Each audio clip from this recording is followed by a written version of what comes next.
Last episode में हमने देखा कि जिनोओ को फाइनली एस रैंक हंटर का लाइसेंस मिल जाता है और वो साउथ कोरिया का 10वां एस रैंक हंटर बन जाता है। ये न्यूज़ हर तरफ फैल चुकी थी और सबको जिनोओ के नए स्टेटस के बारे में पता चल गया था। फिर बिना टाइम वेस्ट किए जिनोओ डीमन कैसल में जाने की तैयारी करने लगता है। इसके लिए वो फायर आर्मर का कुछ पावरफुल वेपन्स लेने जाता है जो उसे डीमन कैसल में लड़ने में मदद करेंगे।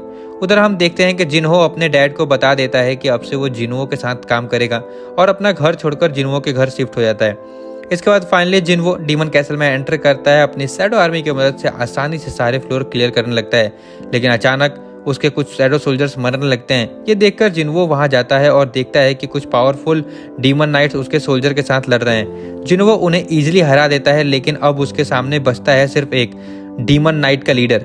इसी के साथ अब बढ़ते हैं आज के एपिसोड की तरफ।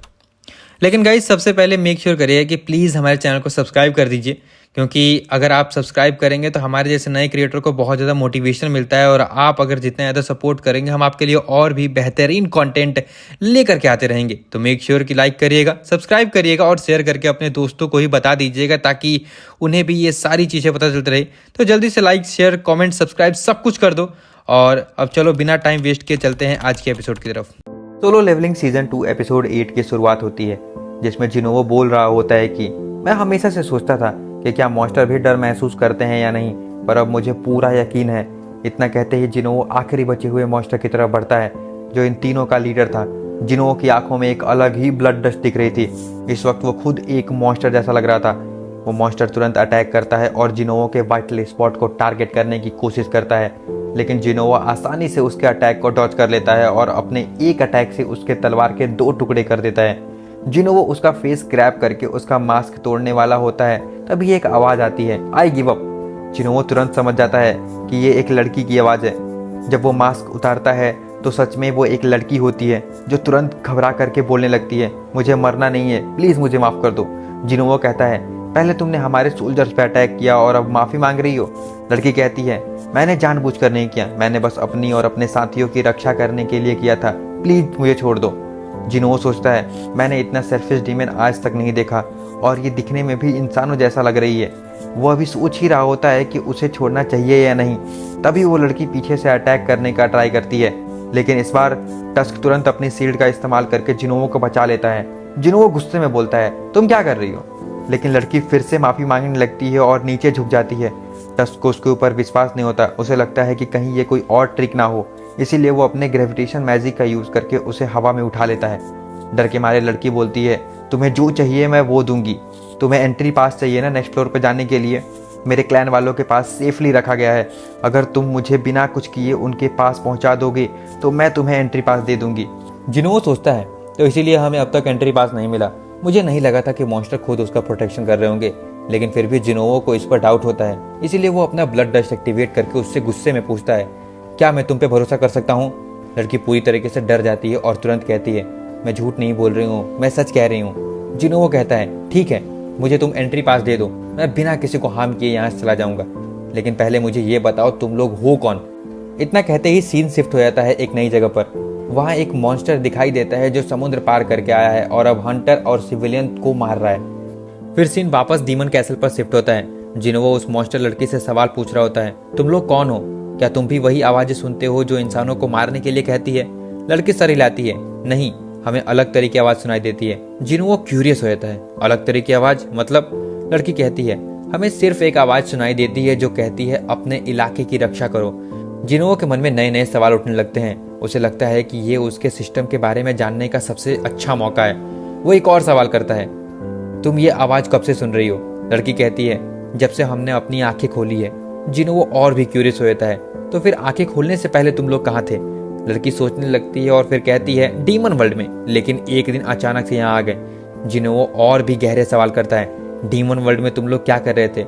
अचानक से लड़की ग्लिच होने लगती है, जैसे कोई चीज उसके सिस्टम में इंटरफेस डाल रही हो, लेकिन वो एक शब्द कहने में सफल हो जाती है, वॉर। जिनहो शॉक हो जाता है, वॉर किसके खिलाफ।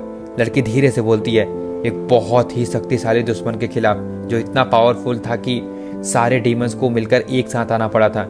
लेकिन जैसे ही वो कुछ और बोलने वाली होती है उसके सिस्टम और ज़्यादा ग्लिच होने लगता है। एक वार्निंग मैसेज आता है, तुम्हारी इन्फॉर्मेशन शेयर करने की लिमिट एक्सीड हो गई है और अब डाटा ट्रांसफर नहीं किया जा सकता। जिन्हों वो समझ जाता है कि सिस्टम खुद उससे ज़्यादा इन्फॉर्मेशन रिवील नहीं करने दे रहा है, लेकिन वो एक लास्ट अटेम्प्ट करता है और पूछता है, कौन है वो शक्तिशाली दुश्मन जिसके बारे में तुम बात कर रही हो। लड़की कुछ कहने वाली होती है, लेकिन तभी सिस्टम फिर से इंटरफेस डाल देता है। इस बार वो बेहोश हो जाती है। अब जिन वो के सामने और भी ज़्यादा बड़े सवाल हैं। कौन है वो पावरफुल एनिमी जिसके लिए डेमन एक साथ आए थे, और जिन वो को सिस्टम इतनी इन्फॉर्मेशन क्यों नहीं देना चाहता। सीन वापस एंड मॉन्स्टर की तरफ शिफ्ट हो जाता है, जिससे कुछ हंटर्स फाइट कर रहे होते हैं। लेकिन तभी हमें पता चलता है कि ये एक वीडियो क्लिप थी जो कोरिया के हंटर एसोसिएशन के मीटिंग रूम में चल रही थी। इस नए तरह के एंट को म्यूटेंट एंट कहा जा रहा था। पहली बार ये जापान के एक आइलैंड पर देखे गए थे, जहां सिर्फ एक एंट को खत्म करने में पूरा एक दिन गया था। इस फाइट में 4 ई रैंक हंटर्स, एक डी रैंक हीलर और एक सी रैंक लीडर मारा गया था। आखिर में एक ए रैंक हंटर आया, तब जाकर सिचुएशन कंट्रोल में आई। ये जानकर मीटिंग रूम में हलचल मच जाती है। सभी लोगों के मन में एक ही सवाल होता है, क्या सिर्फ एक A rank Hunter he monster को रोक सकता है? जापान की तरह कोरिया में भी बहुत सारे आइलैंड है। अगर ये म्यूटेंट एंट कोरिया तक पहुंच गए तो खतरा बहुत ज्यादा बढ़ सकता है। चेयरमैन भी टेंशन में आ जाते हैं और कहते हैं, हम हर आइलैंड पर नजर नहीं रख सकते, और अब तो ये एंट उड़ भी सकते हैं। इसका मतलब ये कहीं भी जा सकते हैं। सीन वापस डीमन कैसल में शिफ्ट होता है, जहां वो डीमन लड़की होश में आती है। हाँ, अब उसका नाम रिवील होता है, एजिल। जिन्हों सीधा उससे एंट्री पास के बारे में पूछता है और कितनी दूर जाना है ये जानना चाहता है। तभी हमें डीमन कैसल के अंदर एक और कैसल दिखाई देता है जो एजिल का होता है। वहाँ एक बॉस उसका फादर होता है। जैसे ही एजिल जिन्हों को अंदर ले जाती है, उसके फादर घबरा जाते हैं और बोलते हैं, एजिल, ये तुमने किसे हमारे कैसल में ले आई हो? एजिल कहती है, पापा ये मेरा दोस्त है। उसके फादर बोलते हैं, कौन सा दोस्त? पूरी आर्मी लेकर के आता है। इतना कहते ही सारे डीमन नाइट्स जिनोवो को घेर लेते हैं, लेकिन जिनोवो शांत रहता है और कहता है, मैंने एजिल से प्रॉमिस किया है कि मुझे सिर्फ एंट्री पास चाहिए। अगर मुझे ये मिल जाए तो मैं बिना किसी को हार्म किए यहाँ से चला जाऊंगा। एजिल के फादर को पता होता है कि कोई नीचे के फ्लोर को बहुत तेज स्पीड से क्लियर करता हुआ ऊपर आ रहा था। उसे समझ में आ जाता है कि जिनोवो को रोकना नामुमकिन है। वो थोड़ी देर सोचता है, फिर कहता है, तुम्हें सिर्फ एंट्री पास चाहिए है ना? जिनोवो कहता है, हाँ, और मुझे एजिल भी चाहिए कुछ दिनों के लिए। एजिल के फादर शॉक हो जाते हैं, तुम मेरी बेटी को लेकर के जाना चाहते हो, क्यों? जिनोवो कामली रिप्लाई करता है, क्योंकि वो बाकी एंट्री पासेस को लोकेशन जानती है। मुझे एक गाइड चाहिए। एजिल के फादर सोच में पड़ जाते हैं। वो एक बाप है, चाहे मॉन्स्टर हो या इंसान, अपनी बेटी की सेफ्टी उसके लिए सबसे जरूरी है। वो पूछता है, तुम मेरी बेटी को डेंजर में तो नहीं डालोगे ना? जिन्हों अंदर ही अंदर सोचता है, मॉन्स्टर भी अपनी बेटी की चिंता करते हैं, लेकिन वो कहता है, मैं प्रॉमिस करता हूँ कि वो सेफ रहेगी। आखिरकार एजिल के फादर जिनोवो को एंट्री पास दे देते हैं। अब से हर फ्लोर क्लियर करने के लिए एंट्री पास लगेगा। जिनोवो एजिल को लेकर के निकलने लगता है और उसे एक छोटी सी इंस्ट्रक्शन देता है, लड़ाई के बीच में बिल्कुल भी इंटरफेयर मत करना।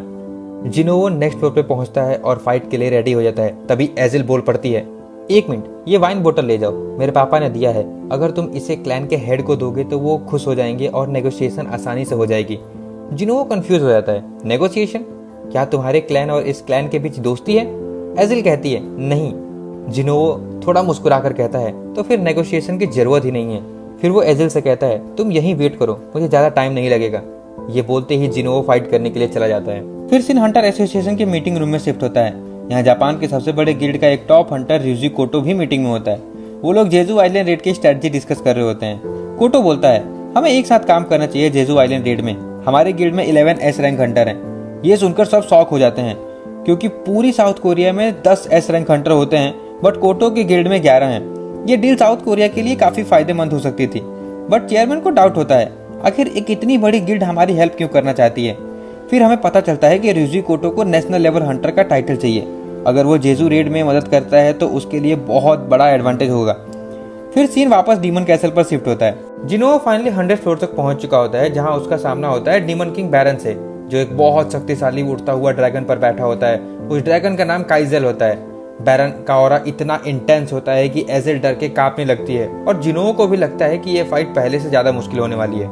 लेकिन तभी जिनोवो सोचता है, मुझे भी अपनी शैडो आर्मी में एक उड़ने वाला चाहिए, एंड ये ड्रैगन एक डीमन भी नहीं है, तो मैं इसका शैडो एक्सट्रैक्ट कर सकता हूँ। इसी बीच बैरन अपनी तलवार उठाता है और अचानक चारों तरफ हजारों पोर्टल खुलने लगते हैं। उसमें से डीमन किंग की हेल आर्मी बाहर आती है, और हर एक डीमन एक ए रैंक हंटर जितना पावरफुल होता है। पूरी आर्मी जिनोवो को घेर लेती है और अटैक करने के लिए बढ़ती है, लेकिन जिनोवो बिल्कुल चिल रहता है और सारे डीमंस को अपने क्लोज आने देता है, जिसे देखकर एजिल भी बहुत शॉक हो जाती है। तभी जिन्हो डोमेन ऑफ मोनार्च एक्टिव करता है एंड अपने सभी शैडो आर्मी को समन कर लेता है, जिससे उसकी शैडो आर्मी की पावर 50% बढ़ जाती है, जिसका फायदा उठाकर जिन्हो के सारे सोल्जर्स इजिली डीमन को मारने लगते हैं। टस्क भी अपनी फायर मैजिक से डीमन को जला रहा होता है, क्योंकि जिन्हो ने उसे एक मैजिक और दी थी जो उसके पावर को डबल कर दी थी। क्योंकि वो जिन्हो के डोमेन में भी था तो उसकी पावर और भी 50% बढ़ रही थी, जो उसको और भी अनस्टेबल बना देता है। अपनी आर्मी का ये हाल देखकर बैरन फाइनली खुद फाइट में उतरता है और एक जबरदस्त लाइटनिंग अटैक लॉन्च करता है। जिन्हो आसानी से बच जाता है और एजिल को भी बचा लेता है, लेकिन उसकी शैडो आर्मी धीरे धीरे करके मरने लगती है।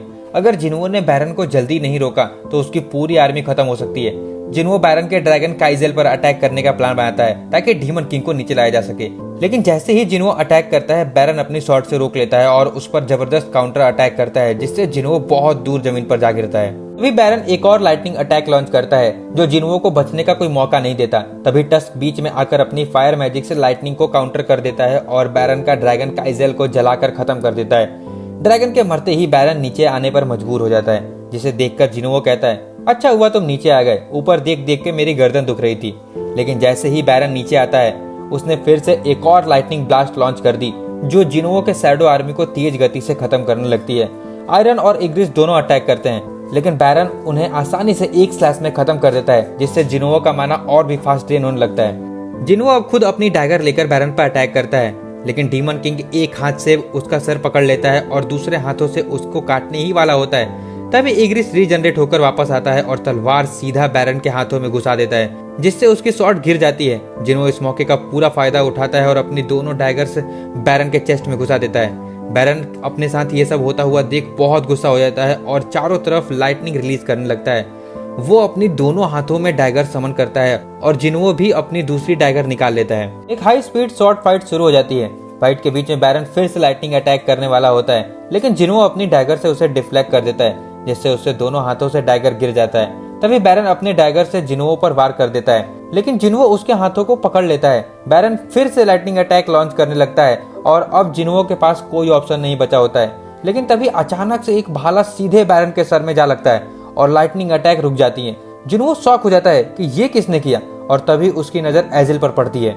एजिल ने अपनी पूरी शक्ति लगाकर ये भाला फेंका था, उसकी वजह से बैरन का ध्यान भटक गया। जिन्हो ने इस मौके का पूरा फायदा उठाया और अपनी डोमिनेटर्स टच एबिलिटी एक्टिवेट करता है और बैरन के दोनों हाथों को उखाड़ देता है। फिर एक जबरदस्त पंच मारकर बैरन की गर्दन उखाड़ देता है और इसके साथ ही डीमन किंग डिफीट हो जाता है। एंड फाइनली सिस्टम का भी मैसेज आता है कि you have defeated demon king Baron. ये सब देखकर एजिल शॉक हो जाती है।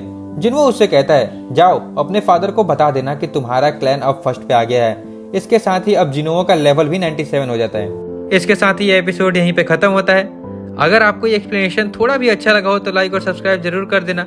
आपका सपोर्ट ही हमें बेहतरीन कंटेंट लाने के लिए मोटिवेट करते रहता है। और हाँ, आपके लिए एक क्वेश्चन है, जो सबसे पहले जवाब देगा उसका कमेंट नेक्स्ट वीडियो में पिन कर दिया जाएगा और शाउट आउट भी मिलेगा। जापान की वो कौन सी गिल्ड है जो कोरिया को जेजू रेड में हेल्प कर रही है, और उस गिल्ड का नेम क्या है? जल्दी से कमेंट कर दो अपना आंसर। बाकी आज के लिए इतना ही था, मिलते हैं नेक्स्ट वीडियो में।